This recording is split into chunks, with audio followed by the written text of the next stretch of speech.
सुप्रभात, नमस्कार, वंदन बच्चों। लास्ट वीडियो में आप सभी को विश्व इतिहास का परिचय चैप्टर पार्ट 2 आप लोगों को मैंने बताया था। और पार्ट 2 के बाद जो पढ़ना था बच्चों, रोमन साम्राज्य पढ़ना था विश्व इतिहास परिचय के चैप्टर में ही। लेकिन ऐसा हमने महसूस किया कि क्यों नहीं 6 चैप्टर में जो है 3 महाद्वीपों में फैला हुआ साम्राज्य जिसको रोमन साम्राज्य कहा जाता है, पूरा रोमन साम्राज्य को विस्तार पूर्वक ही क्यों ना बता दिया जाए। ठीक है ना, हम संक्षेप में बताना मुनासिब ना समझे। हमने चाहा कि आपको जो है रोमन साम्राज्य के बारे में विस्तार पूर्वक आपको मैं बताऊं। तो बच्चों चलिए चलते हैं हम लोग। रोमन साम्राज्य कहाँ था, सबसे पहले विश्व के मानचित्र में हम लोग देखेंगे। ठीक है ना, उसके बाद फिर हम लोग जो है विश्लेषण इसके बारे में करेंगे। तो चलिए, रोमन साम्राज्य कहाँ है, इसको हम लोग विश्व के मानचित्र के द्वारा जो है पहले अपने आप को इंगित करेंगे। उसके बाद जो है हम लोग जो है फिर आगे बढ़ेंगे। ठीक है ना, यहाँ पर आप देख सकते हैं कि ये आपका जो है विश्व का मानचित्र है। ठीक है ना, और विश्व के मानचित्र को जो है आपको मैं सिर्फ रोमन साम्राज्य के बारे में आपको बताने वाले हैं। तो रोमन साम्राज्य जो है बच्चों, ये जो भूमध्य सागर है ना, ये जो भूमध्य सागर है, ये इसका नाम है भूमध्य सागर। आपको याद रखना है, मेडिटेरियन सी, इंग्लिश में मेडिटेरियन सी के नाम से इसे जाना जाता है। ठीक है, इसके आसपास ही, इसके जो हैं आसपास ही रोमन साम्राज्य का जो है विस्तार हुआ था। ठीक है ना, जिसमें 3 महाद्वीप की बात किया जा रहा है। कितने महाद्वीप? तो 3 महाद्वीपों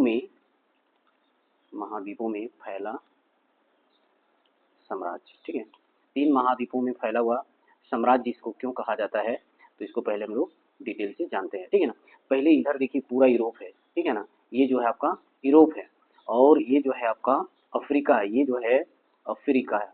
ठीक है ना, ये जो है अफ्रीका। ठीक है ना, कार्थेज वगैरह जो है रोमन साम्राज्य का जो है, या रोम के जो राजा था वो जो है जीत लेता है, सिसिली को भी जीत लेता है। तो यहाँ तो आपका हो गया यूरोप, इधर तो आपका हो गया यूरोप नंबर 1, जहाँ से रोम इटली से शुरुआत हुई थी। दूसरा नंबर में आ गया अफ्रीका, और जहाँ मेसोपोटामिया वगैरह जो भी इसमें शामिल हो गया था, है ना, इराक ईरान जो है शामिल हो गया था। तो कहीं ना कहीं जो है एशिया भी इसमें शामिल था। इसलिए जो है कहा जाता है कि 3 महाद्वीपों में फैला हुआ साम्राज्य किसको कहा जाता है, तो रोमन साम्राज्य को कहा जाता है, रोमन साम्राज्य। ठीक है, ये आपको जानना है कि रोमन साम्राज्य को 3 महाद्वीपों में फैला हुआ साम्राज्य जो है क्यों कहा जाता है, क्योंकि जो है इटली तो रहता है कहाँ पर, यूरोप में, और इटली की राजधानी जो रहता है रोम रहता है। तो रोम से ही शुरुआत होता है, यही कारण है कि इसको रोमन साम्राज्य का नाम दिया जाता है। ठीक है, और यहाँ पर देखिए कि रोम क्या करता है, कार्थेज को जीत लेता है। यहाँ पर एक कार्थेज नाम का देश है। ठीक है ना, तो इसको जो है जीत लेता है कौन, रोम। उसके बाद सिसिली को भी जीत लेता है। तो यहाँ कहीं जो है धीरे धीरे जो है अफ्रीका महाद्वीप को भी अपने साम्राज्य के अधीन मिला लेता है। और इधर जो है मेसोपोटामिया की सभ्यता सभ्यता की भी लड़ाई होती है, प्यूनिक लड़ाई होती है, उसके बारे में हम लोग आगे जानेंगे। अभी हम फिलहाल तो ये आपको बता रहे थे कि जो रोमन साम्राज्य है बच्चों, रोमन साम्राज्य जो है ये मेडिटेरियन सी या भूमध्य सागर के ये जो है चारों ओर फैला हुआ था। कौन सा साम्राज्य, तो रोमन साम्राज्य, ये आपको इंडिकेट किया। ठीक है ना, ये भूमध्य सागर है। कौन सागर है, तो भूमध्य सागर। अच्छा, ये आसपास और भी सागर है, उसके बारे में भी आपको मैं बताता हूँ कि इसको तो आप जान गए कि ये क्या है, आपका भूमध्य सागर है, और इंग्लिश में मेडिटेरियन सी के नाम से जाना जाता है। इसके बाद जो ये सागर है बच्चों, ये वाला जो सागर है ये, ठीक है ना, इस सागर का नाम है काला सागर। ठीक है, काला यानी ब्लैक सी के नाम से भी जाना जाता है, काला सागर। यहाँ पर जो है काला सागर है। उसके बाद जो है ये जो है कैस्पियन सी है। ठीक है ना, कैस्पियन सागर के नाम से ये जाना जाता है। ये हो गया काला सागर, और ये जो हो गया आपका कैस्पियन सागर। ठीक है, कैस्पियन सागर। तो 3 सागर के नाम आप जान गए। ये है आपका भूमध्य सागर। ठीक है, ये क्या है आपका भूमध्य सागर। ठीक है ना, भूमध्य सागर। ठीक है, पहला भूमध्य सागर आप जाने। दूसरा ये देखिए, ये जो है दूसरा नंबर में आपका काला सागर हो गया। ये तीसरा नंबर में जो है कैस्पियन सागर हो गया। ये जो बच्चों, ये वाला जो सागर है इसको बोलते हैं लाल सागर। इसको क्या कहा जाता है, लाल सागर, यानी रेड सी के नाम से जाना जाता है। ठीक है ना, ये हो गया आपका लाल सागर। उसके बाद जो है एक यहाँ पर भी जो है एक सागर है। ठीक है ना, यहाँ पर आपको दिख रहा होगा एक सागर, जो ब्लू कलर का दिखेगा वो सागर है ना। तो इसको बोला जाता है फारस की खाड़ी। ठीक है, क्या कहा जाता है, यानी गल्फ बोला जाता है। पर्शियन गल्फ के नाम से भी इसको जाना जाता है। पर्शियन गल्फ कहिए या फारस की खाड़ी कर सकते हैं। ठीक है ना, तो आप जो है सागर के बारे में जान गए। ठीक है, चलिए अब हम लोग चलते हैं। ये आपका भूमध्य सागर, ये हो गया काला सागर, ये हो गया कैस्पियन सागर, ये हो गया पर्शियन गल्फ अर्थात फारस की खाड़ी, जहाँ पर जो है दजला फरात की नदियाँ जो हैं संगम होता है, मिलता है। उसके बाद ये हो गया आपका लाल सागर। अच्छा, एक और फैक्ट आप जान लीजिए, यहाँ पर जो भूमध्य सागर था और ये लाल सागर के साथ एक नहर बनाया गया था 1869 में, यानी 17 नवंबर जो है 1869 में जो है यहाँ एक स्वीज नहर बनाया गया था। ये नहर को बनाने में करीबन 10 वर्ष लगा था, ठीक है ना, 10 वर्ष लगा था इसको बनाने में। और यहाँ जो है काफ़ी सुविधा हो गया, ये अंग्रेज द्वारा बनाया गया था। चलिए ये तो बात की बात है। अभी फिलहाल हम लोगों को ये पढ़ना है कि रोमन साम्राज्य का जो विस्तार था कहाँ पर था, तो भूमध्य सागर के चारों ओर विस्तार था। अच्छा बच्चों, अभी वर्तमान में या आधुनिक देश जो है लमसम जो है रोमन साम्राज्य के अंदर 40 से 50 देश, 40 से 50 देश जो है रोमन साम्राज्य के जो है अंतर्गत आता था, ठीक है ना अभी। और उस वक्त जब रोमन साम्राज्य जो है विस्तार हुआ था बच्चों, वह भूमध्य सागर की ओर चारों ओर जो है 21 देश था, ठीक है ना, कितने देश था। लेकिन अगर अभी हम लोग वर्तमान या आधुनिक देश की बात करें तो 40 से 50 देश जो है ये है, ठीक है ना, रोमन साम्राज्य के अंतर्गत। चलिए जानते हैं आगे। बच्चों आप जान रहे हैं कि ये जो रोमन साम्राज्य है कहाँ है, तो इटली में। इटली के जो है रोम एक सिटी था या कहिए कि नगर था, वहाँ पर जो है, यहाँ पर जो है क्या है आप जानिए, इटली। इटली, ठीक है, और इटली की राजधानी क्या था, रोम। अच्छा, रोम का स्थापना से रिलेटेड हम लोग चलते हैं कि रोम नगर जो था, रोम नगर, ठीक है, पहले तो रोम नगर की स्थापना किया गया। रोम नगर का स्थापना में जो है बच्चों रोम्यूलस, आपको याद नाम रखना ये वाला, रोम्यूलस, ठीक है, ये एक है। प्लस इसका एक भाई है जिसका नाम है रेमस, ठीक है, रेमस, ठीक है। ये दोनों भाई मिलकर के जो है रोम नगर इटली में, कहाँ पर, इटली में जो है रोम नगर एक जो है कौन स्थापना किया था, रोम्यूलस और रेमस, ठीक है। कब स्थापना किया था बच्चों, ये जो रोम नगर की स्थापना जो हुई थी कब हुई थी, तो ये 753 जो है ईसा पूर्व कहिए या फिर उसको बीसी कहिए, ठीक है ना, बिफोर क्राइस्ट, यानी कह सकते हैं कि ईसा मसीह के जो है जन्म के पहले 753 बीसी में जो है रोम नगर की स्थापना रोम्यूलस और रेमस दोनों भाई ने किया था, ठीक है। साथ ही ये आप जाने कि रोम्यूलस और रेमस के पिता कौन थे। इनका पिता का नाम जो था बच्चों मंगल देवता, ठीक है ना, क्या नाम था, मंगल देवता। आप एकदम एक एक चीज जानिए, ठीक है, मंगल देवता जो हैं रोमुलस और रेमस के पिता हैं, ठीक है ना। और जनश्रुति के अनुसार जो है, कहानी मतलब है कि लोगों को कहानुसार कहा जाता है कि आलवा लोंगा के राजा, ठीक है ना, आलवा लोंगा के राजा जो था उसकी पुत्री, यानी राजा की पुत्री के साथ जो है मंगल देवता का विवाह हुआ था। और मंगल देवता का ही जो है ये दोनों बेटा है जो इटली के रोम में रोम नगर की स्थापना 753 बीसी में किया था, ठीक है। इतना सा आप लोगों को पता हो गया। अच्छा, रोमुलस जो है अपने रोम नगर को या रोम साम्राज्य को जो है कैसे विस्तार किया, देखिए यहाँ जो है मंगल देवता एक राजा रहता है, ठीक है ना, और ये जो है राजा की बेटी से शादी किया हुआ रहता है। जब राजा की बेटी से शादी किया हुआ रहता है उसके मतलब उस वक्त किस तरह का राज मतलब शासन चल रहा होगा, राजतंत्र। आपको ये भी याद रखना है, जिस समय रोम नगर की स्थापना हुई थी उस वक्त जो है वहाँ राजतंत्र शासन प्रणाली चल रहा था। अच्छा, राजतंत्र प्रणाली किसको कहा जाता है बच्चों, राजतंत्र की बात करें हम लोग 753 बीसी में जब जो है रोम नगर की स्थापना हुआ था उस समय शासन प्रणाली जो था, शासन प्रणाली, ठीक है ना, एक एक चीज आपको मैं बताने वाला हूँ इस वीडियो में, इसलिए ध्यानपूर्वक इसको जो है अंत तक जरूर देखिएगा।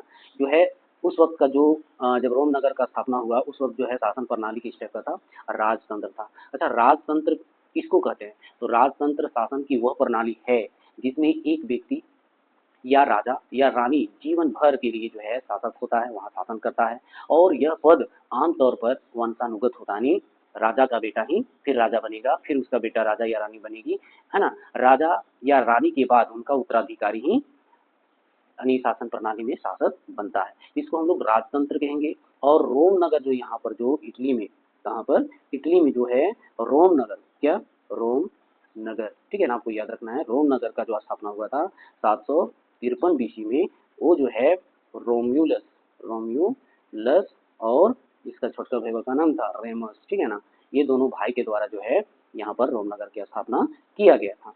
उस वक्त कैसा प्रणाली था, राजतंत्र था, आपको याद रखना है बच्चों। अब यहाँ पर जब राजतंत्र था तो जो इटली में या कहिए कि रोम में या रोम का जो नगर था कैसे धीरे धीरे जो है व्यापक रूप लिया, तो वहाँ रोमुलस जो है ना, रोमुलस जो है एक थोड़ा सा क्या किया था, एक नीति अपनाया था। रोमुलस की कार्य क्या था कि अन्य देशों के अपराधियों को, किसको, तो ये जो है अपराधियों को, ठीक है ना, अपराधियों को जो है शरण देता था। जितने भी अपराधी हैं आसपास के देश के लोग, उसको जो है ये शरण देता था। और इस तरह जो है अपने क्षेत्र में जनसंख्या का वृद्धि करता था। क्या करता था? जनसंख्या, जनसंख्या का क्या करता था? वृद्धि करता था, ठीक है ना। अपराधियों को जो है शरण दे करके जनसंख्या का वृद्धि करता था। अच्छा बच्चों, यहाँ जो अगर हम लोग जो है रोम नगर की बात कर रहे हैं, रोम नगर, या ठीक है ना, अभी तो नगर का स्थापना किया है उन्होंने और धीरे धीरे जो है साम्राज्य को जन्म दे देता है। तो वहां पर जो जनसंख्या था बच्चों, जनसंख्या, देखिए तभी जो है नगर विस्तार होता है जब वहाँ की जनसंख्या आपको मदद करेगी, ठीक है ना। ऐसे राज्य विस्तार नहीं हो जाता है। तो जनसंख्या के प्रकार भी हम लोग जान लेंगे। वहाँ जो है बच्चों जनसंख्या का जो प्रचार मतलब प्रकार था, एक था पैट्रिशियन, आपको याद रखना पड़ेगा, है ना, पैट्रिशियन, पैट्रिशियन, ठीक है। और एक जो था प्लेबियन था, प्लेबियन, आपको ये भी याद रखना पड़ेगा, ठीक है, प्लेबियन। अब यहाँ पर जो है जनसंख्या दो प्रकार का आपको देखने को मिल रहा है, एक है पैट्रिशियन और एक है प्लेबियन। तो आपको ये जानना होगा ना कि आखिर पैट्रिशियन कौन था। तो पैट्रिशियन जो था जो बच्चों, प्राचीन रोम में शासक वर्ग, यानी जो राजा के परिवार लोग है ना, यानी कह सकते हैं शासक वर्ग के परिवारों को जो है पैट्रिशियन कहा जाता था। प्राचीन रोम के शासक वर्ग के परिवारों को पैट्रिशियन कहा जाता था, आपको याद रखना है, ठीक है ना। और पैट्रिशियन वर्ग के लोग जो हैं, ये लोग जो हैं पूर्वी यूरोप में रहता था। कहाँ रहता था? पूर्वी यूरोप में, आपको याद रखना पड़ेगा, ठीक है। पूर्वी यूरोप में जितने भी था अभिजात वर्ग के लोग रहते थे, उच्च वर्ग के लोग रहते थे, और वे जो है पूर्वी यूरोप में किए थे। और वे लोग का जो भाषा था बच्चों, ग्रीक या यूनानी था, ठीक है ना, ग्रीक भाषा बोलते थे। ये भी आपको याद रखना है। राजा परिवार या पैट्रिशियन वर्ग के लोग जो थे, या इसको अभिजात वर्ग भी कहा जाता है, पैट्रिशियन वर्ग के लोग ग्रीक या यूनानी भाषा बोलते थे, ठीक है ना। और यहाँ जो है प्रबंधन से रिलेटेड जो है लोग रहते थे। साथ ही अगर हम लोग प्लेबियन की बात करें, तो प्राचीन रोम में जो है प्लेबियन सामान्य नागरिकों का वर्ग था, है ना, जो कुलीन वर्ग के जस्ट विपरीत था। कुलीन वर्ग भी पैट्रिशियन को कहा जाता है। ये एक वर्ड हिस्ट्री में आता रहेगा आपका, ठीक है ना। कुलीन कौन है जो है, कुलीन वर्ग कौन है, ठीक है ना, आपको पूछेगा कि कुलीन वर्ग जो है कौन है, तो ये पैट्रिशियन है, या इसको अभिजात वर्ग कहा जाता है, अभिजात, ठीक है ना। जो अमीर था, राजा था, उसको अभिजात या कुलीन वर्ग, या एक हिस्ट्री में जो है रोमन साम्राज्य में एक शब्द आया था, उसका नाम है पैट्रिशियन, पैट्रिशियन, ठीक है। पैट्रिशियन जो था, राजा के परिवार के जो है या शासक वर्ग के परिवार जो है, उनको पैट्रिशियन कहा जाता है, ठीक है। और जो राजा किस्म के लोग होते थे उसको कुलीन वर्ग कहा जाता था, या फिर अभिजात कहा जाता था। ये हिस्ट्री का 3 वर्ड है, इसको आपको याद रखना पड़ेगा, ठीक है। चलिए नेक्स्ट में हम लोग अभी बात कर रहे थे प्लेबियन का, किसका? प्लेबियन, ठीक है ना। प्लेबियन कौन है? तो यहाँ पर जो है सामान्य नागरिक को कहा जाता था, ठीक है ना। सामान्य नागरिक को जो है क्या कहा जाता था? प्लेबियन कहा जाता था, ठीक है ना। और ये जो है किसान वर्ग लोग जो है, कौन कौन वर्ग के लोग रहते थे? किसान वर्ग के लोग रहते थे, है ना, व्यापारी लोग रहते थे, व्यापारी, और कह सकते हैं कारीगर वगैरह जो रहता था, ठीक है ना, कारीगर, कारीगर, ये सारे वर्ग के लिए जो है प्लेबियन शब्द का जो है उच्चारण किया गया था। अब यहाँ पर जैसे आम लोग थे जो समाज के निचले स्तर पर थे, है ना, और प्लेबियन वाले जो लोग थे, ये लोग जो है लैटिन भाषा बोलते थे। कैसा भाषा बोलते थे? लैटिन भाषा जो है बोलते थे। और अभी हम पैट्रिशियन के बारे में आपको बताया, तो पैट्रिशियन जो है वो ग्रीक या यूनानी भाषा बोलता था। वो काफी जो है समृद्ध भाषा था, अमीरों वाली भाषा थी।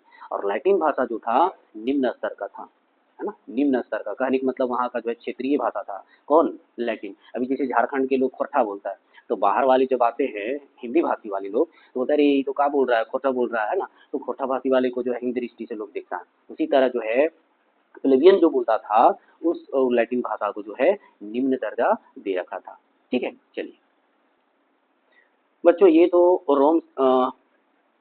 रोम के साम्राज्य के बारे में आपको मैंने बताया, ठीक है ना, रोम नगर के बारे में बताया, ठीक है ना। अब जो है रोम के जो है भौगोलिक परिचय की ओर भी हमने कुछ कुछ बताया कि ये जो है भूमध्य सागर के चारों ओर जो है बसा हुआ था। चलिए आगे हम लोग एक और मैप देखते हैं।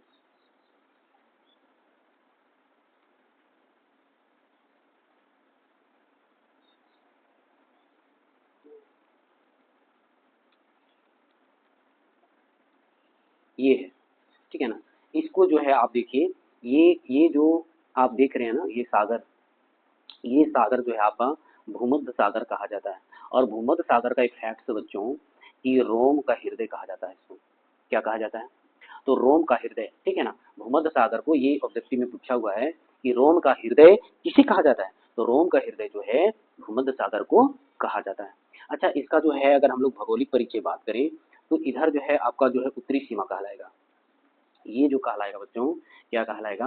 उत्तरी सीमा कहलाएगा, ठीक है। अब उत्तरी सीमा के बारे में कुछ कुछ जान लीजिए। तो उत्तरी सीमा में जो है डैन्यू नदी है। देखिए यहाँ पर जो है क्या है? डैन्यूब नदी, ठीक है। आपको लोकेशन याद रखना है कि बताइए कि रोम साम्राज्य में जो है उत्तरी सीमा में क्या क्या है। तो अक्सर जो है सीमा विभाजन जो है नदी करता है, इसलिए नदी का जो है आपको नदी के बारे में याद रखना पड़ेगा। तो रोम साम्राज्य का जो है उत्तरी सीमा में जो है डेन्यूब नदी है, ठीक है। उसके बाद यहाँ पर देखिए पिंजटियम है, पिंजटियम, ठीक है ना। उसके बाद आप यहाँ पर देख सकते हैं कि गोथ जाति के लोग रहते थे। कौन जाति के लोग रहते थे? गोथ जाति के लोग रहते थे। इधर आसपास जो है हन जाति के लोग रहते थे। आपसे पूछेगा कि रोमन साम्राज्य के उत्तर में या उत्तरी सीमा में किस जाति के लोग रहते थे? तो गोथ जाति के लोग रहते थे, ठीक है। ये उत्तर की बात कर रहे हैं, रोमन साम्राज्य का उत्तरी सीमा के बारे में हम बात कर रहे हैं, ठीक है ना। फिर यहाँ पर देखिए एल्ब है, तो इतना सा याद रखना आपको।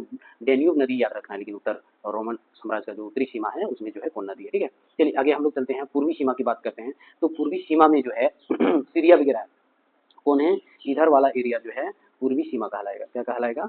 तो पूर्वी सीमा कहलाएगा, ठीक है ना। इधर जो है मेसोपोटामिया, सीरिया वगैरह जो है, सीरिया वगैरह जो है आपको देखने को, देखिए यहाँ पर सीरिया दिखा रहा है ना, ये जो है मेसोपोटामिया जो है ये पूर्वी साइड है। उसके बाद अगर हम लोग पश्चिमी सीमा की बात करें, पश्चिमी सीमा, ठीक है, पश्चिमी सीमा की बात करते हैं हम लोग। तो पश्चिमी सीमा में जो है बच्चों, यहाँ पर आप देख सकते हैं स्पेन है। कौन है? स्पेन है। उसके बाद एक और नदी है राइन नदी, ठीक है ना। पश्चिम में ही एक नदी है जिसको बोला जाता है राइन नदी। तो आपको ये भी ऑब्जेक्टिव में कई बार पूछा हुआ है कि रोमन साम्राज्य के पश्चिम में कौन नदी था? तो राइन नदी था, ठीक है। इसको हम बोल सकते हैं उत्तर पश्चिम, ठीक है ना। इस वाले को जो है राइन नदी का जो क्षेत्र बताया जा रहा है या सीमा बताया जा रहा है उत्तर पश्चिम को कहा जाएगा, ठीक है। अब सीधा जो है पूर्व पश्चिम उत्तर दक्षिण की बात आ गई, तो ये वाला जो एरिया होगा क्या कहलाएगा? दक्षिण कहलाएगा, ठीक है। अब दक्षिण में जो है वो कौन है? तो यहाँ पर जो है दक्षिण में जो है मिस्र है। क्या है? मिस्र है। फिर जो है कैथरीज है, जिसको जो है जीता था, है ना। अभी प्यूनिक युद्ध के बारे में जब हम लोग आगे पढ़ेंगे तो सबसे पहले जो है सिसिया में, ठीक है ना, यहाँ पर एक द्वीप है जिसको जो है ये देखिए, ये तो आपको दिखा ही रहा है कि ये रोम है ना। रोम नगर की स्थापना रोमुलस और रेमस दोनों भाई ने किया था। और ये जो है सबसे पहले जो प्यूनिक युद्ध किया था वो किया था बच्चों सिसिली में। कहाँ किया था? इसका नाम है सिसिली। क्या नाम है? सिसिली, ठीक है। उसके बाद वाला जो एरिया है इधर जो है, जब अफ्रीका एरिया में पार कर जाता है तो इस आसपास में जगह का नाम है वो है कार्थेज, ठीक है। कार्थेज, कार्थेज जो है कहाँ पड़ता है? तो अफ्रीका में पड़ता है। यहाँ भी जीत लेता है, ठीक है ना। वो सिसिली, ठीक है, सिसिली द्वीप जो है में जीतता है। ये जो है सिसिली द्वीप है और इसको जो है ये जीतता है। उसके बाद जो है अपना जो है इसको भी कार्थेज को भी जीत लेता है। और यही कारण है कि रोमुलस जो है जितने भी अपराधी होते थे उसको जो है अपने रोम में जगह दे देते थे, शरण दे देते थे और जनसंख्या की वृद्धि करके जो है आसपास के जो है सभी क्षेत्रों को जो है वो अपने नियंत्रण में ले लेते हैं, ठीक है ना। बच्चों रोमन साम्राज्य को आधिकारिक तौर पर जो है इसको जो है दो पार्ट में बांट देता है, ठीक है ना। कब बांटता है? 395 में। ये पहले मैं बता दे रहा हूँ, 395 ईस्वी आसपास में जो है इसको दो पार्ट में बांट देता है। और इधर जो है पश्चिमी यूरोप जिसको आप कह सकते हैं या पश्चिमी रोमन, तो यहाँ जो है लोग जो है लैटिन भाषा बोला करते थे। लैटिन लैटिन भाषा लोग बोलते थे। यहीं के लोगों को बोला जाता है प्लेवियन, ठीक है, प्लेवियन। यहाँ जो है सामान्य लोग, इधर जो है इस एरिया में जो है सामान्य लोग रहते थे। सामान्य लोग आपको याद रखना है, नहीं तो फिर बोलिएगा सर प्लेवियन कहाँ निवास किया था। तो लोगों के लिए जो है पश्चिमी यूरोप को जो है जगह दिया गया था, ठीक है। फिर इधर जो है पूर्वी यूरोप जो था, ठीक है ना, पूर्वी यूरोप में जो है पैट्रिशियन लोग रहते थे।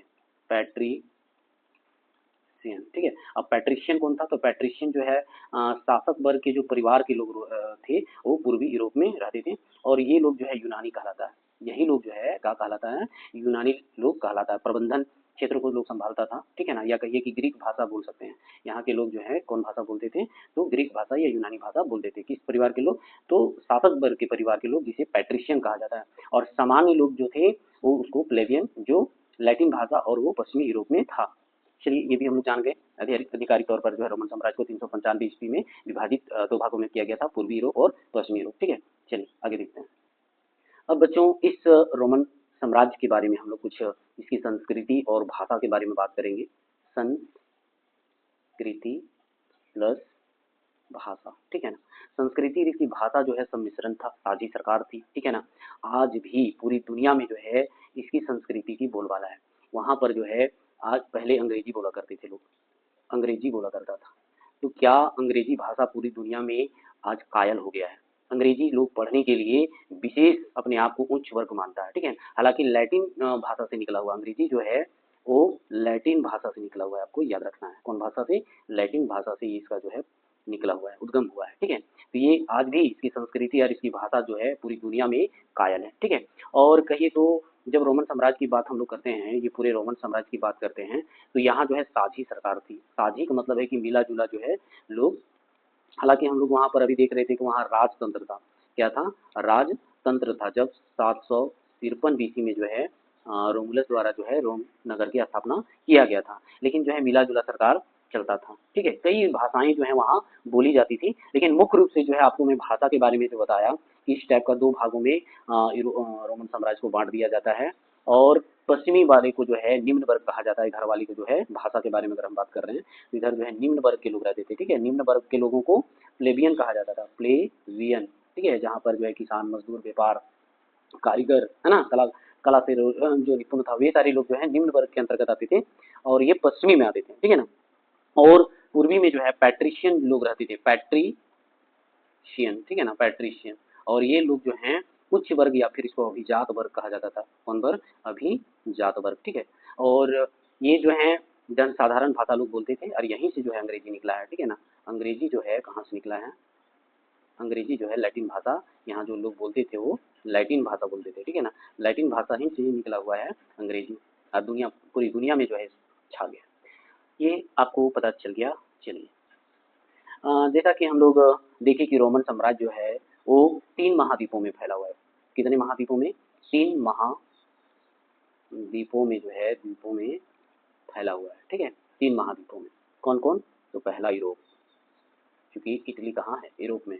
उसके बाद अफ्रीका, अफ्रीका, और इसका असर जो है एशिया में भी पड़ा है, ठीक है। आपको यह याद रखना है 3 महाद्वीप कौन कौन थे। तो यूरोप, अफ्रीका और एशिया था, ठीक है। चलिए बच्चों अब हम लोग जानते हैं कि रोमन रोमन का जो इतिहास है, रोमन इतिहास जानने का स्रोत, इतिहास जानने का स्रोत क्या, कैसे हम जो है रोमन इतिहास को जो है जान सकते हैं। तो उनके लिए जो है ना पहला जो है पाठ्य सामग्री है ना, पढ़ना पड़ेगा। बिना पढ़े जो है आप जो है रोमन के बारे में नहीं जान सकते हैं। तो पाठ्य सामग्री के अंतर्गत क्या क्या आता है ये भी आप जान लें। जैसे कुछ जो है पत्र या कह सकते हैं व्याख्यान, है ना, जनश्रुति आप कह सकते हैं इसको। जनश्रुति के द्वारा जो है या कह सकते हैं कि व्याख्यान, ठीक है ना, प्रवचन, प्रवचन, ठीक है। साथ ही क्या है? कानून, ठीक है, कानून, कानून के द्वारा जो है अभी हम लोग आगे देखेंगे। वर्ष वृतांत, देखिए एक बहुत ही इम्पोर्टेंट चीज था, यहाँ पर बात करता है वर्ष वृतांत। ये आपको पूछ देगा कि वर्ष वर्ष वृतांत क्या था या इससे आप क्या समझते हैं। तो वर्ष वृतांत का मतलब है कि रोमन साम्राज्य के अंतर्गत प्रत्येक वर्ष जो भी उपलब्धि प्राप्त की जाती थी, जब युद्ध करने के बाद या फिर कहिए कि विकास करने के बाद, तो एक लिखा जाता था, एक कह सकते हैं कि पाठ्य या अभिलेख में लिखा जाता था या पांडुलिपि में लिखा जाता था, है ना, उपलब्धि के बारे में। तो उसको जो है वर्ष वृतांत कहा जाता है। क्या कहा जाता है? तो वर्ष वृतांत कहा जाता है, आपको याद रखना है, ठीक है। दूसरा बड़ा जो है जानने का स्रोत क्या था? तो दूसरा जो था वो था प्रलेख, प्रलेख या कह सकते हैं इसको दस्तावेज, दस्तावेज, ठीक है। अभी आप देखे होंगे किसी की पहचान अगर होती है तो उसके दस्तावेज के कारण होती है। आधार कार्ड हो या वोटर आईडी कार्ड हो या फिर कह सकते हैं लाइसेंस हो, है ना, या पासपोर्ट हो। तो उस वक्त जो है अभिलेख में लोग अपनी उपलब्धियों को लिखा करता था। किसमें लिखा करता था?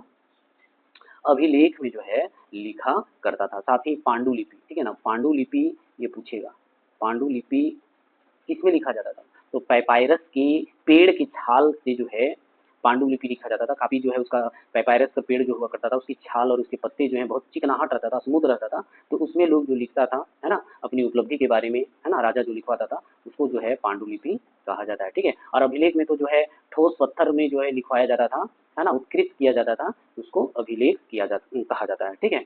तीसरा हम लोग एविडेंस देखेंगे, तीसरा जो है रोमन इतिहास जानने का स्रोत है वो है भौतिक अवशेष। क्या है? भौतिक अवशेष। अब ये भौतिक अवशेष क्या है? तो भौतिक अवशेष जो है उस वक्त जो है लोग इमारत बनाए होंगे। क्या बनाए होंगे? इमारत बनाए होंगे, या फिर कह सकते हैं स्मारक बनाए होंगे। राजा लोग जो है अपनी उपलब्धि जब होती थी तो अपनी पत्नी के नाम पर या अपने नाम पर या अपनी माँ के नाम पर जो है स्मारक लोग बनाते थे।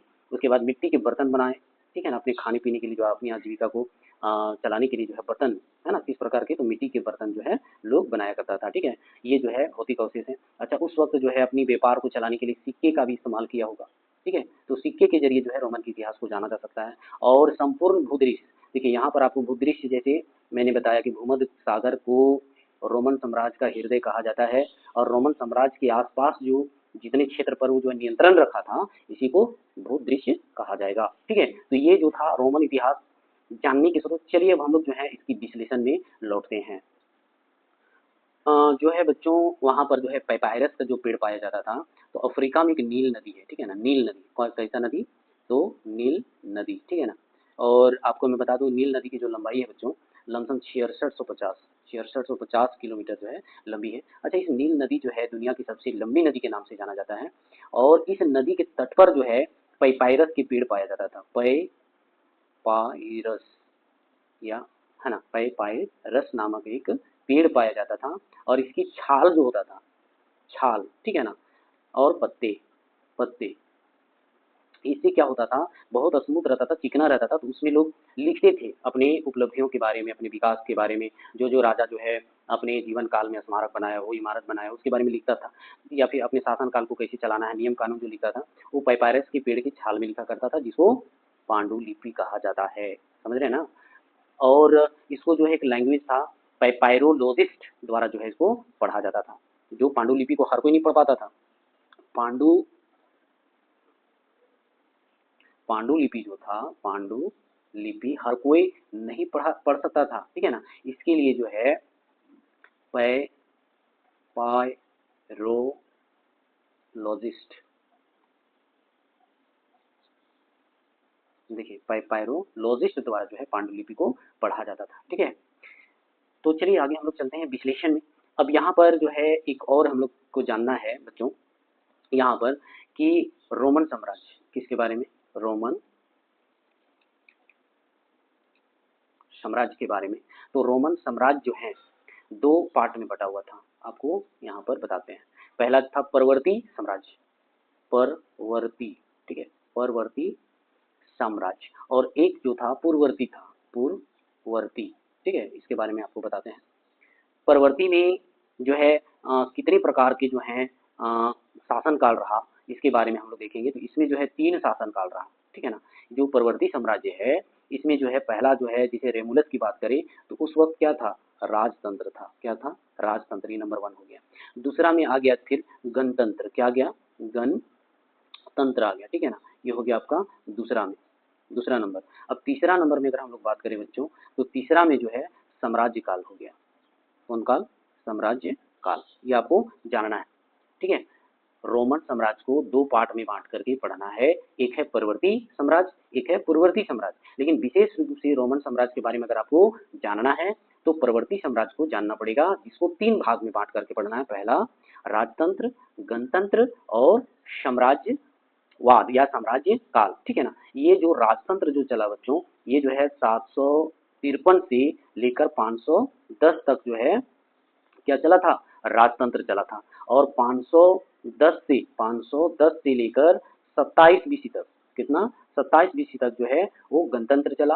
उसके बाद 27 बीसी से लेकर 284 तक, 284 ईस्वी तक जो है ये परवर्ती साम्राज्य जो है चला था। ठीक है, पहला राजतंत्र 753 में जो कि रोमुलस और रेमस द्वारा जो है रोमन नगर की जो है या रोम नगर का जो स्थापना हुआ था, तो लेकर 510 तक राजतंत्र चला, है ना। मंगल देवता का बेटा लोग जो है वहाँ राजा था, तो वो लोग जो है वो शासन को विस्तार किया। उसके बाद जो है जैसे ही राजतंत्र खत्म होता है फिर गणतंत्र स्टार्ट होता है, लोगों द्वारा चुनी गई सरकार फिर आने लगा, है ना। अभी राजतंत्र आपको मैंने बताया था कि शासन का वह प्रणाली जिसमें एक व्यक्ति राजा या रानी जीवन भर के लिए जो है शासक होता है, और यह पद आमतौर पर जो है वंशानुगत होता है, यानी राजा या रानी के बाद जो है उनका उत्तराधिकारी शासक करता है, उसको राजतंत्र कहते हैं। तो कहीं ना कहीं राजतंत्र के अंतर्गत जो है रोमुलस जो है और रेमस रोमन नगर को स्थापना किया था, उसका मतलब उस समय राजतंत्र। अब गणतंत्र की बात करें, एक ऐसी शासन प्रणाली जिसमें राज्य का मुखिया जैसे प्रधानमंत्री हो, सांसद हो, विधायक हो, राष्ट्रपति हो,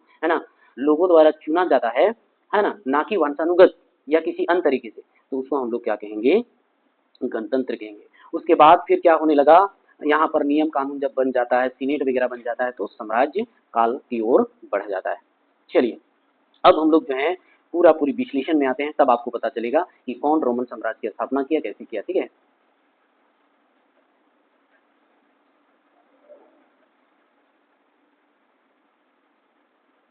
यहाँ से समझिए, बोले रोमन साम्राज्य एक अत्यंत विशाल साम्राज्य था। आपको ने बताया ना, करीबन 40 से 50 आधुनिक देश उसमें शामिल था। इतना देश शामिल रहेगा तो विशाल नहीं रहेगा। यह विशाल साम्राज्य 3 महाद्वीपों, यानी आपको मैंने बताया यूरोप, यूरोप, अफ्रीका, अफ्रीका और एशिया, 3 महाद्वीप का जिक्र किया है। उसके बाद बोलता है यूरोप महाद्वीप, एशिया महाद्वीप तथा अफ्रीका महाद्वीप फैला हुआ था। इस विशाल साम्राज्य में आज का अधिकतर यूरोप उर्वर अर्धचंद्राकार क्षेत्र है। देखिए ये कभी कभी क्वेश्चन पूछ देता है कि जो है उर्वर, उर्वर का मतलब होता है उपजाऊ, ठीक है। अर्धचंद्राकार क्षेत्र अर्थात पश्चिमी एशिया एवं उत्तरी अफ्रीका एक विशाल भाग शामिल था। अफ्रीका में कौन कौन देश शामिल था आगे हम लोग देखेंगे फिर से बारीकी से। बोला है कि प्रारंभ में रोम एक गणतंत्र था। ठीक है, गणतंत्र का मतलब है कि जहां पर जो है चुनी हुई सरकार होती है। अब बोला है कि रोमन गणतंत्र लगभग जो है 510 से लेकर के, ये तो दूसरा स्थिति में, लेकिन जब प्रारंभिक की बात करते हैं, यहाँ पर मिस कर गया है, 700 हम लोग 53 की बात करते हैं, 753 बीसी की बात करते हैं, जब रोम नगर की स्थापना हुई थी, तो लेकर के 510 बीसी के बीच ये प्रारंभिक था, जब रोम नगर की स्थापना या फिर जो है राजतंत्र चल रहा था। क्या चल रहा था, राजतंत्र। तो जो जब रोम नगर की स्थापना हुई थी 753 में, तो यहाँ जिक्र कर रहा है 510 से लेकर 270 के बीच जो है क्या था, तो गणतंत्र था। देख रहे हैं ना, रोमन गणतंत्र कब था, 510 से लेकर 270 के बीच दिखा रहा है, लेकिन जो है रोम नगर की जो स्थापना हुई थी तो 753 बीसी से लेकर के 510 बीसी के बीच हुआ है।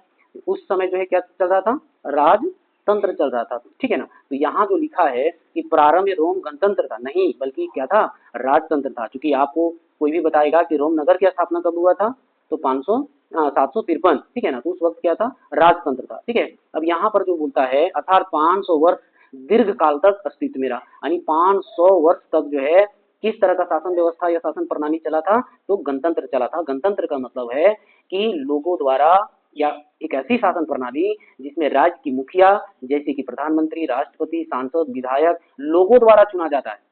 ठीक है ना, उसको हम लोग क्या बोलते हैं, गणतंत्र बोलते हैं। ठीक है, और इस तरह के गणतंत्र जो है कितने सालों तक चला, तो 500 साल तक चला। ठीक है ना, इसी मध्य रोम नगर, देखिए यहाँ रोम नगर की स्थापना कौन किया था, रोमुलस किया था। कब, 753 में, आपको याद रखना बीसी में। ठीक है, अब यहाँ जो है एक विशाल तथा शक्तिशाली साम्राज्य के रूप में उभरने लगा। फिर जो है बोला कि 264 बीसी से लेकर के 146 बीसी तक इस गणतंत्र के 3 प्यूनिक युद्ध हुआ। देखिए प्यूनिक युद्ध क्या होता है इसके बारे में आपको बताते हैं। यहाँ पर हम लोग प्यूनिक युद्ध की बात करते हैं बच्चों, तो प्राचीन रोम और कार्थेज के बीच।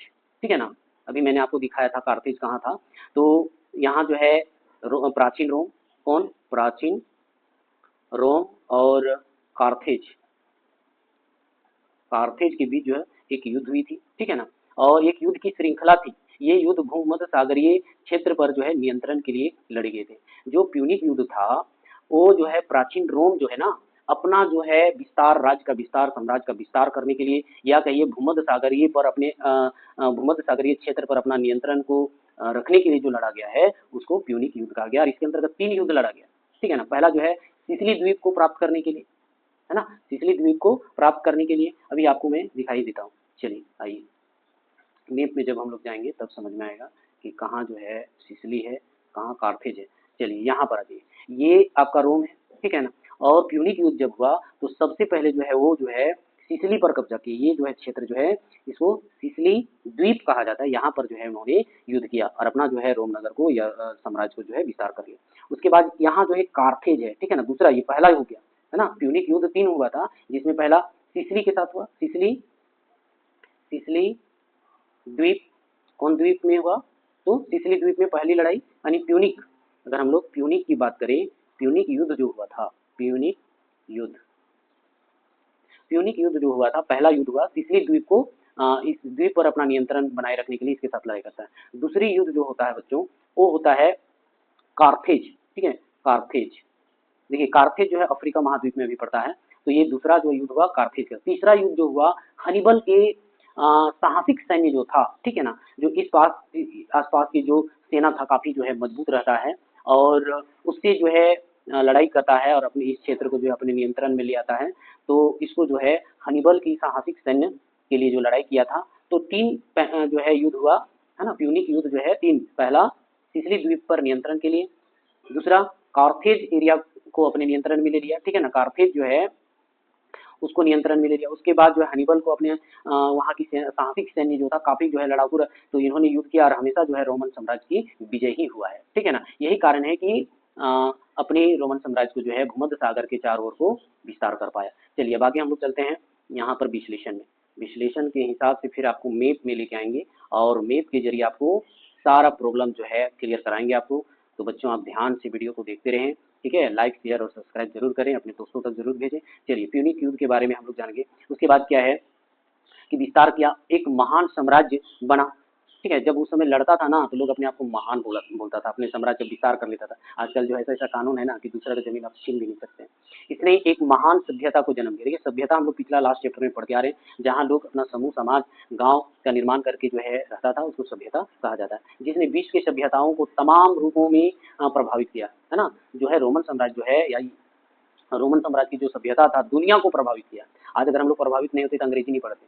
आज जो अंग्रेजी भाषा हम लोग पढ़ रहे हैं, अंग्रेजी कपड़ा पहन रहे हैं, अंग्रेजी भाषा बोल रहे हैं, तो ये जो है रोमन सभ्यता का बहुत बड़ा योगदान है, ठीक है।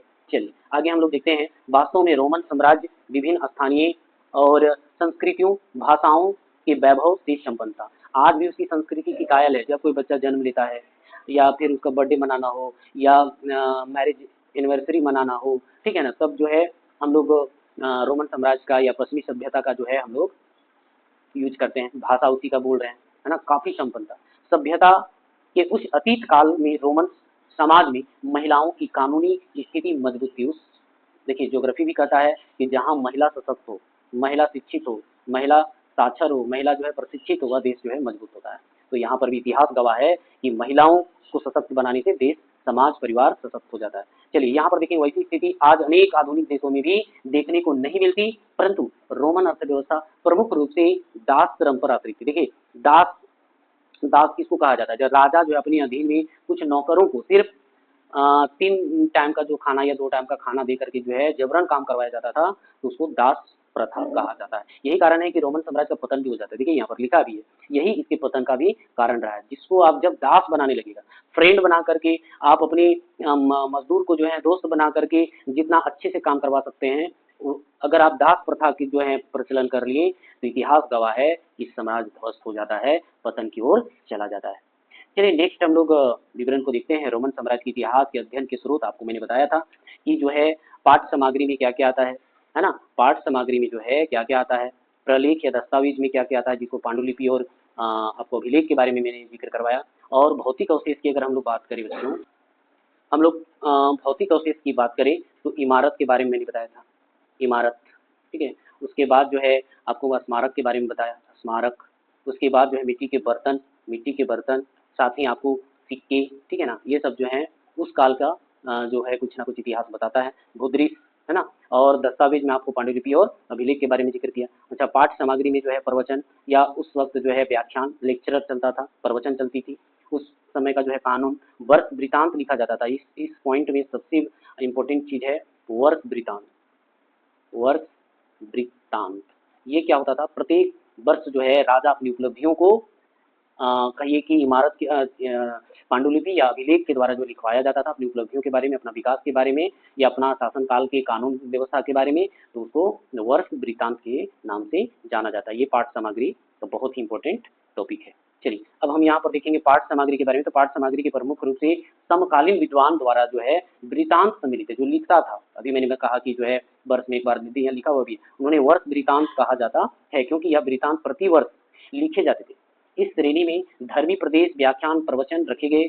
यह हमें जो है तत्कालीन रोम के राजनीतिक संगठन, धार्मिक, आर्थिक एवं सांस्कृतिक विकास और सामाजिक स्थिति के बारे में महत्वपूर्ण जानकारी प्रदान करते हैं। देखिए पाठ सामग्री जो है वहाँ जो है राजनीतिक संगठन क्या था, यानी रोम साम्राज्य को चलाने के लिए राजनीति किस तरह का होती थी, वहाँ किस तरह का धर्म जो है ईसाई धर्म लोग मानते थे। आपको ये जानना पड़ेगा कौन धर्म मानते था, ईसाई। हालांकि जो है वो लोग आस्तिक भी था। आस्तिक कहने का मतलब है कि देवी देवता को लोग पूजा करते थे या भगवान को, या फिर कह सकते हैं अपना जो है अल्लाह वगैरह को मानते थे, ठीक है ना। आर्थिक एवं सांस्कृतिक है, मतलब रोजी रोजगार के लिए जो है वहाँ के राजा जो है सैनिक जब बाहरी करती थी तो पेमेंट देता था, ठीक है, या खेती बाड़ी लोग करते थे। और एक सांस्कृतिक विकास भी, वहाँ भाषा वगैरह का विकास बहुत तेजी से हुई, है ना। और सामाजिक स्थिति वहाँ अभी हम लोग देखें कि वहाँ की महिलाओं बहुत मजबूत स्थिति में थी, उन लोगों को कानूनी अधिकार भी दिया गया था, ठीक है ना। वहाँ की प्रॉपर्टियों पर जो है महिलाओं को बहुत अधिकार ज़्यादा था, पुत्र से ज़्यादा जो है वहाँ की बेटियों पर अधिकार था। तो वहाँ की सामाजिक स्थिति जो है काफ़ी ठीक ठाक था, ठीक है ना। अब यहाँ बोलता है प्रलेख दस्तावेज के बारे में। तो प्रलेख दस्तावेज के मुख्य रूप से पत्थर की शिलाओं पर, अभी जिसको हम लोग अभिलेख कहते हैं, खुदे लेख या पैपायरस के पत्र पर। अभी आपको मैंने बताया कि पैपायरस का जो पेड़ हुआ करता था वो नील नदी के किनारे पाया जाता था। कहाँ पाया जाता था, तो नील नदी के किनारे यानी तट पर नई पांडुलिपियों के रूप में प्राप्त हुई। अब इस पैपायरस के छालों के द्वारा जो है जिसमें लिखा जाता था उसको पांडुलिपि कहा जाता था, क्योंकि यह प्रलेख पत्थरों पर खुदे हुए थे। यानी अगर अभिलेख की बात करें तो अभिलेख जो है यह शिला है जो पत्थर से खुदे हुए होते थे, यह नष्ट होने से बच गए। इस कारण विद्वान इन्हें विश्वसनीय स्रोत समझते हैं। ये जो पत्थर कभी नुकसान नहीं हो पाया, हालांकि पांडुलिपि खराब भी हो गया होगा, लेकिन जो अभिलेख है वो समाप्त नहीं हो पाया, इसीलिए जो है विद्वान लोग जो है इसको विश्वसनीय स्रोत मानता है। पैपायरस मिस्र में उगने वाले एक सरकंडा पौधा था, आपको मैंने बताया।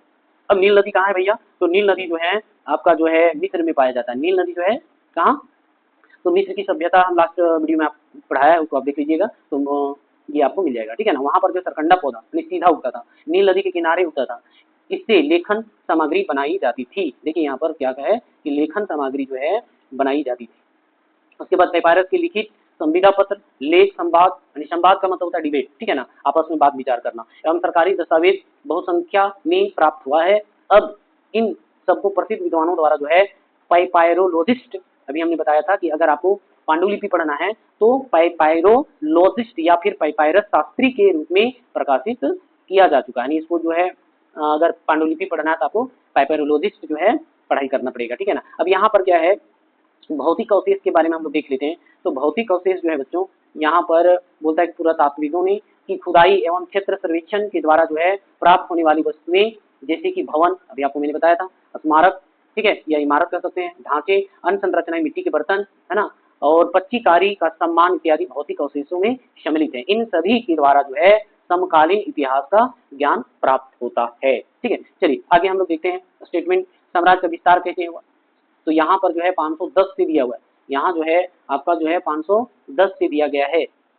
अब यहाँ देखिए 510 बीसी में रोम राजतंत्र अचानक खत्म हो जाता है। 510 में आपको मैंने बताया था कि राजतंत्र जो चला था परवर्ती साम्राज्य में, राजतंत्र जो चला था बच्चों वो 753 बीसी से लेकर 510 बीसी में।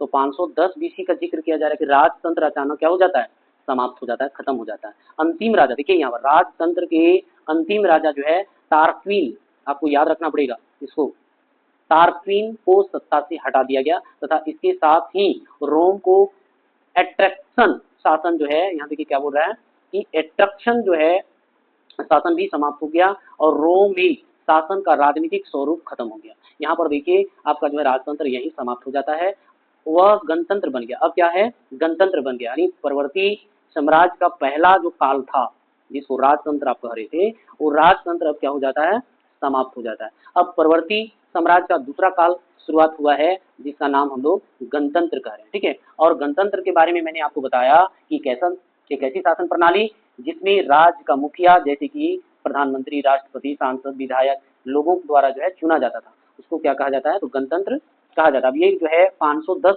बीसी के बाद जो है क्या बन जाता है, गणतंत्र बन जाता है। चलिए आगे हम लोग देखते हैं। बोल रहे हैं कि परंपरा के अनुसार 510 बीसी में रोम में गणतंत्र की स्थापना हो गई। रोमन गणतंत्र 510 से लेकर के 27 बीसी तक चला, यानी 500 बरस जो है कहा जाता है गणतंत्र चला था। गणतंत्र जो है, गणतंत्र लमसम जो है 500 वर्ष जो है चला था। ठीक है, आपको याद रखना है 510 से लेकर 527। पहला राजतंत्र कितना चला था, 753 से लेकर 510। ठीक है, ये पहला था राजतंत्र। अब हम लोग गणतंत्र की बात कर रहे हैं तो 510 से 27 बीसी। इतिहास में यही सब आपको फैक्ट याद रखना पड़ेगा। ठीक है, चलिए आगे देखते हैं। अर्थात तकरीबन 5 शताब्दी यानी 500 साल तक चलता रहा। इसी काल में नगर राज्य रोम एक विशाल और शक्तिशाली साम्राज्य के रूप में उभरा। अभी भारत भी एक गणतंत्र देश है, यहाँ भी जनता द्वारा चुनी गई सरकार है, तो काफी मजबूत है।